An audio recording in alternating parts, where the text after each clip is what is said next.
Buenas noches. Hoy es miércoles 6 de febrero. El Nobel de la Paz para los bomberos de Brumadinho han sido ellos anónimos, mal pagados, que no dudaron en poner en peligro su propia vida para salvarla de los otros. Son quienes nos han ofrecido un poco de oxígeno cuando empezábamos a desconfiar de todo y de todos.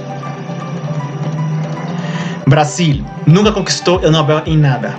En América Latina, Argentina cuenta con 5, México con 3, Colombia 2, Guatemala 2, Chile 2, mientras que Venezuela, Costa Rica y Perú 1. Brasil, que es el corazón económico del continente, nunca fue premiado en ningún campo con el máximo galardón del mundo. ¿Por qué no darle este año el Nobel de la Paz a los bomberos de Brumadinho, que han conquistado la simpatía y admiración dentro y fuera del país con su ejemplo de abnegación? En ese país, al que la política quiere convertir las manos de la gente en armas para matar, esos bomberos hicieron de sus manos, hundidas en el lodo mortal, un instrumento de paz y de ilusión de poder encontrar vida. Quizá haya sido porque los brasileños viven un momento de perplejidad y pocas esperanzas. Quizá porque los residuos tóxicos de la mina de Brumadinho, que se ha tragado tantas vidas inocentes, sean vistos como metáfora política del país, envuelto en el lodo de corrupción, violencia y desamparo social. Lo cierto es que pocas veces tantos brasileños se habían identificado con estos bomberos buceadores de vida. Han conmovido al país. Por ejemplo, el joven portavoz de los bomberos de Minas, el teniente de bomberos Pedro Ayjara, de 25 años, que sin alardes, aunque emocionado, confesó: pueden estar seguros de que estamos trabajando como si esas personas fueran nuestras madres y nuestros padres. Una mujer escribió en redes sociales que sintió a aquel joven bombero sensible, inteligente y preparado, con el mismo orgullo que si fuera mi hijo. Han sido esos bomberos anónimos, mal pagados, que no dudaron en poner en peligro su propia vida para salvar a la de los otros. Son quienes nos han ofrecido un poco de oxígeno cuando empezábamos a desconfiar de todo y de todos. Habíamos experimentado en efectivo, primero en Mariana y ahora en Brumadinho, que el lucro salvaje de las empresas en conveniencia con los políticos acaba engendrando esos nuevos campos de exterminio ambiental y humano. Sería hasta simbólico que la Academia de Suecia pensase al conceder por primera vez su galardón a Brasil, el Nobel de la Paz. Millones de brasileños, en efecto, se han identificado sin diferencias políticas en un movimiento de solidaridad con los bomberos salvavidas que han conseguido crear un clima de aliento en un contexto de polarización asfixiante. Los bomberos han conseguido el milagro de unificar por un instante a un país casi en guerra. De conceder a Brasil el Nobel de la Paz no podría ser en este momento a un político, ni aunque sea el popular Lula. La política no es ciertamente lo que hoy entusiasma a los brasileños escépticos de una y otra orilla. La política, con todas sus corrupciones y ambigüedades, no está siendo en Brasil un catalizador de esperanzas. Lo que necesita el país es creer que es aún posible encontrar gente común y anónima capaz de ofrecer ejemplos de abnegación y de lucha para salvar vidas, y no para humillarlas y sacrificarlas.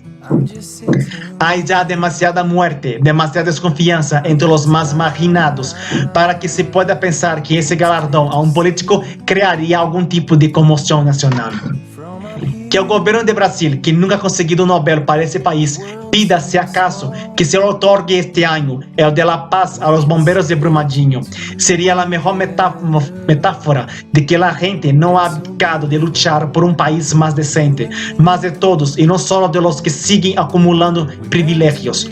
Un país que aún sabe reconocer y premiar el sacrificio anónimo de quienes se niegan a ser los que alguien ha definido como los esclavos del vacío, que esos son los incapaces de entender que el Brasil que nos salvará de la derrota no habita en los salones asépticos y corruptos del poder, sino en las lindes en llamas del peligro.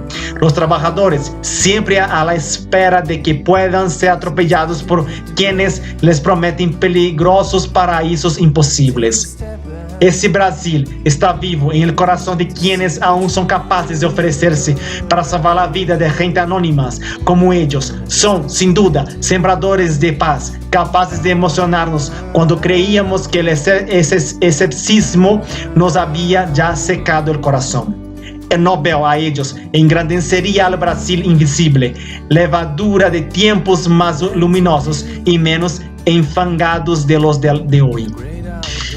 Mira, yo como brasileño, yo como mineiro, yo como parte de la gente de Brumadinho, digo y pido a la Academia Suecia, a la Academia Sueca, que el Nobel de la Paz 2019 sea entregado a los bomberos de Brumadinho, a todos los bomberos que han participado, no solamente de Brumadinho, de Belo Horizonte, del estado de Minas Gerais y de todos los otros lugares de Brasil que han cooperado en ayudar, en salvar vidas, en recuperar cuerpos.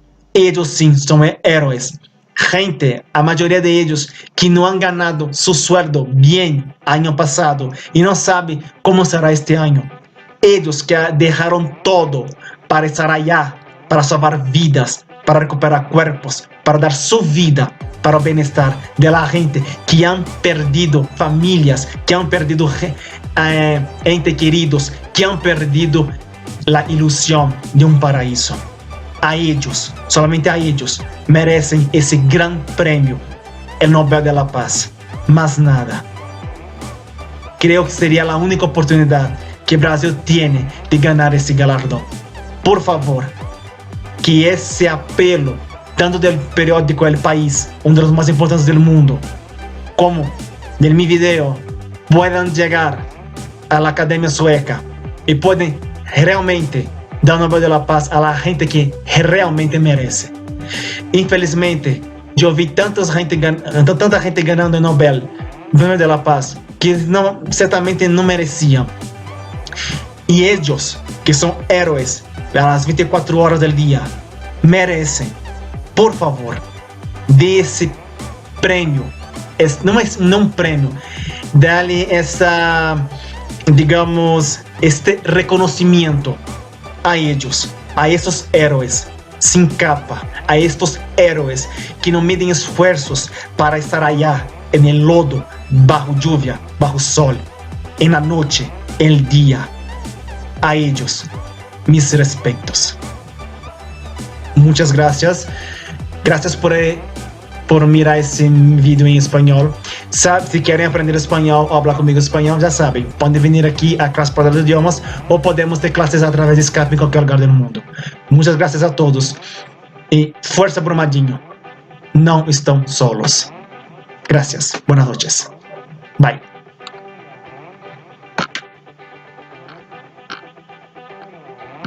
Dentro da barragem da Vale, em Brumadinho, não exige mais um esforço de imaginação. Nesta sexta-feira, exatamente uma semana depois do desastre, surgiram imagens que documentam a tragédia. Câmeras instaladas em equipamentos da Vale registraram o colapso da barragem e o avanço avassalador da lama sobre pessoas, sobre construções, sobre veículos. O relógio da câmera marcava meio-dia, 28 minutos de sexta-feira, quando a barragem da mina Córrego do Feixão se rompeu.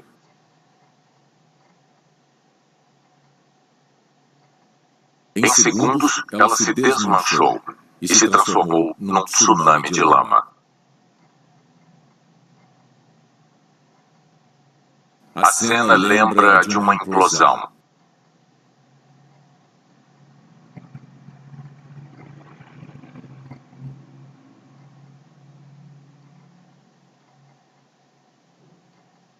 O que se nota primeiro é a redução repentina do nível da terra armazenada. Em seguida, a parte de baixo do paredão se abriu e a barragem se desfez num lamaçal caudaloso. Em poucos segundos, ele avançou pela vegetação, numa onda que carregou e destruiu tudo.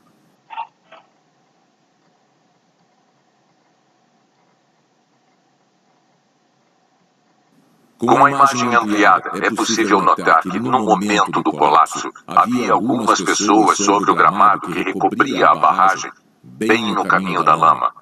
O chão cedeu quando elas tentavam fugir. A maioria desapareceu da cena. Outras pessoas que estavam no canto direito da barragem aparentemente escaparam. Essa outra ampliação mostra a onda arrastando tudo e chegando às instalações da Vale. A lama atingiu galpões que ficavam no caminho. Pessoas que estavam numa estrada correram, mas acabaram soterradas.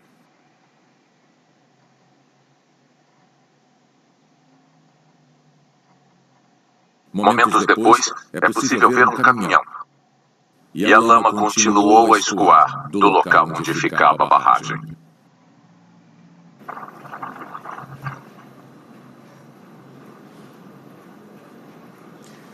Além da velocidade com que a lama avançou, a dimensão do tsunami impressiona.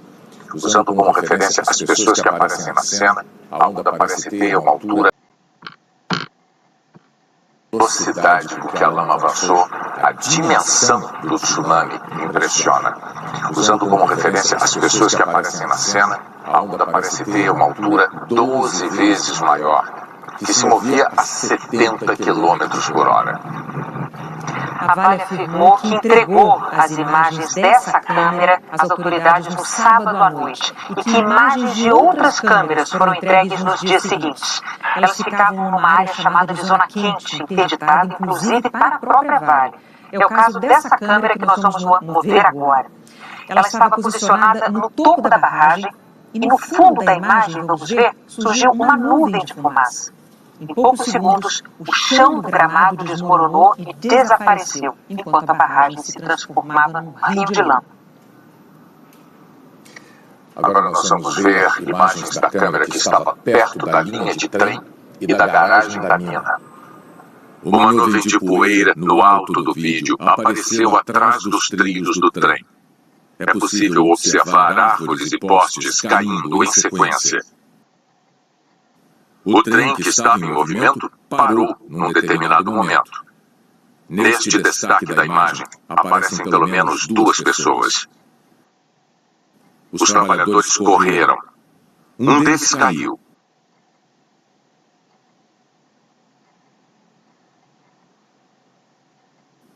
Depois voltou e entrou numa picape. A cena é de puro desespero. O veículo se movimenta ora para um lado, ora para outro. É claramente uma situação em que não se vê uma saída. Ela não existe. E a lama invadindo o canteiro. Surgiu em cena também uma retroescavadeira. O operador tentava escapar da onda de resíduos e ainda dos vagões, que a essa altura eram arremessados para fora dos trilhos. E a onda encobriu todo o canteiro, atingindo a picape e a retroescavadeira. Do momento em que a nuvem de poeira aparece até a lama engolir os veículos e o prédio, o relógio da câmera marcou 77 segundos. Esse mapa mostra de onde as imagens foram gravadas. A câmera estava na esteira de minérios, no canto esquerdo. O prédio da garagem, onde estavam os trabalhadores, ficava do outro lado.